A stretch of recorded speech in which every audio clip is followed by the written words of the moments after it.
Coverage ન્યૂઝમાં આપનું સ્વાગત છે। મુખ્યમંત્રી ભૂપેન્દ્રભાઈ પટેલના માર્ગદર્શનમાં વ્યાજખોરો વિરુદ્ધ ગુજરાત પોલીસે ગત વર્ષે જાન્યુઆરી મહિનામાં એક અભિયાન શરૂ કર્યું હતું। ત્યારે ગત વર્ષે 841 કેસ કરાયા હતા, જેના આરોપી પણ પકડાયા છે। જ્યારે આ વર્ષે સરકારનું ફોકસ 1 થી 5 લાખ સુધીની ડાયરીથી વ્યાજે આપેલી રકમ પર છે, જેના માટે 10 દિવસમાં 134 ફરિયાદ દાખલ થઈ ચૂકી છે, જેમાં 226 લોકો પકડાયા છે।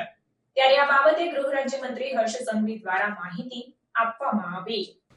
રાજ્ય સરકાર દ્વારા મુખ્યમંત્રી શ્રી ભૂપેન્દ્રભાઈ પટેલના માર્ગદર્શનમાં એમની સૂચનાથી રાજ્યના ગરીબો, મધ્યમ વર્ગના પરિવારજનો, ક્યારેક કોઈક પરિવાર નાની મોટી તકલીફ હોય અને એકબીજાના વિશ્વાસમાં એ તકલીફોથી બહાર આવવા માટે વિશ્વાસે નાની મોટી રકમ જે વ્યાજે લેતા હોય છે, એ વ્યાજની રકમ જે પ્રકારે એ નાના પરિવારોને એમની મજબૂરીનો ફાયદો ઉઠાવીને, એમનો વિશ્વાસનો ફાયદો ઉઠાવીને કોઈક કોરા ચેક, તો ક્યાંક કોઈક ઘરના દસ્તાવેજો, તો ક્યાંક કોઈક મારી ગુજરાતની માતાઓના મંગલસૂત્ર ગીરવી રાખતા હોય છે। અને આ ભોલમનશાહીમાં આ વ્યાજનો ધંધો કરનાર લોકો કોઈક પરિવાર પાસેથી 10%, તો કોઈકની પાસેથી 5% ડાયરીઓથી ઓળખાતા આ વેપારોને પકડવા માટે ગુજરાત પોલીસે ગત વર્ષે જાન્યુઆરી મહિનામાં એક અભિયાન ચાલુ કરેલું, જેમાં 841 કેસો કરીને ગુજરાતના મોટા ભાગના આ પ્રકારના વેપાર કરીને આ પરિવારોને બરબાદ કરનાર લોકોને પકડવામાં આવેલા હતા। આ વર્ષે આ અભિયાન ગુજરાતભરમાં ચાલુ કરવામાં આવ્યું છે। પહેલા મહિનામાં અમારું ફોકસ જે નાની રકમો હોય છે, કારણ કે 1 લાખથી લઈને 5 લાખ રૂપિયા સુધીની જે ડેલી ડાયરી તરીકે ઓળખાતા જે વેપલાઓ છે, તેને પકડવા માટેનો આખું અભિયાન ગુજરાત પોલીસ દ્વારા ચાલુ કરવામાં આવ્યું છે। કુલ 10 દિવસમાં 226 લોકોને પકડવામાં આવ્યા અને 134 ગુનાઓ રાજ્યભરમાં દાખલ કરવામાં આવ્યા છે, જેમાં રથયાત્રા હોવાના કારણે મોટા મહાનગરોમાં કામગીરી આજથી શરૂ થઈ છે અને ગુજરાતભરમાં ગુજરાતના તમામ જિલ્લાઓમાં આ વ્યાજખોરીના વિરુદ્ધમાં આ અભિયાનમાં આ પરિવારોને ન્યાય અપાવવાની કામગીરીની એક અભિયાન ચાલુ કરવામાં આવ્યું છે।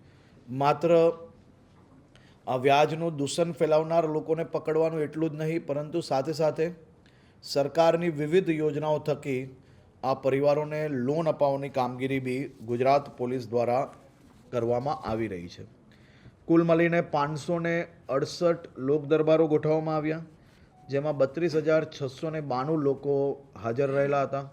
ઘણા લોકો એવા હતા કે જે આ દૂષણમાં ફસાયેલા હોય અને ઘણા લોકો એવા હતા જે દૂષણમાં ફસાય નહીં, તકલીફમાં છે, પરંતુ સરકારી વિવિધ યોજનાઓ થકી તેમને આ લાભ ઝડપથી મળે તે માટે આ લોક દરબારમાં આવ્યા હતા।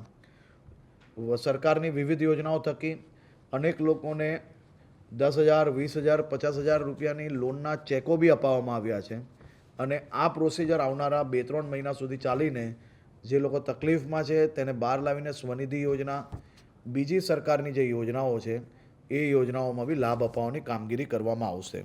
ખાસ કરીને ખંભાતમાં એક પશુપાલકે દીકરાની વહુ અને પત્નીના દાગીનાઓ ગીરવે મૂક્યા હતા। 80,000 રૂપિયાની રકમ વ્યાજખોરો પાસેથી લીધી। કુલ મળીને 2.93 લાખ રૂપિયા આપવા છતાં આ વ્યાજખોરો હેરાનગતિ ક્યાંક ને ક્યાંક કરતા હતા। આ વડીલ બાપુજીને જ્યારે પોલીસના આ અભિયાનની માહિતી મળી, એકબીજાની આંખની શરમના કારણે એ આવતા નહોતા, આસપાસના લોકોના દ્વારા માહિતી પોલીસને મળી અને આ કેસ દાખલ કરવામાં આવ્યો છે અને એમને આ તકલીફમાંથી દૂર લાવવામાં પોલીસ દ્વારા કામગીરી કરવામાં આવી છે. એ જ રીતે એક શહેરમાં 10% માસિક વ્યાજના જે કામો ચલાવતા હતા, લારી ગલ્લા અને ડેલી વેપાર કરીને જે લોકો ગુજરાન ચલાવે છે, એવા લોકોને આ 10%ની ડાયરીઓના વેપારથી જે લોકો દરરોજ જે કમાતા હતા એમાંથી મોટા ભાગની રકમ આ લોકો ક્યાંક ને ક્યાંક વ્યાજના નામે લઈ જતા હતા, એને બી પકડવામાં આવ્યા છે. લોકોના વ્યવહારિક રકમ પાછી અપાવવાની કામગીરી પોલીસ દ્વારા એમાં કરવામાં આવી છે.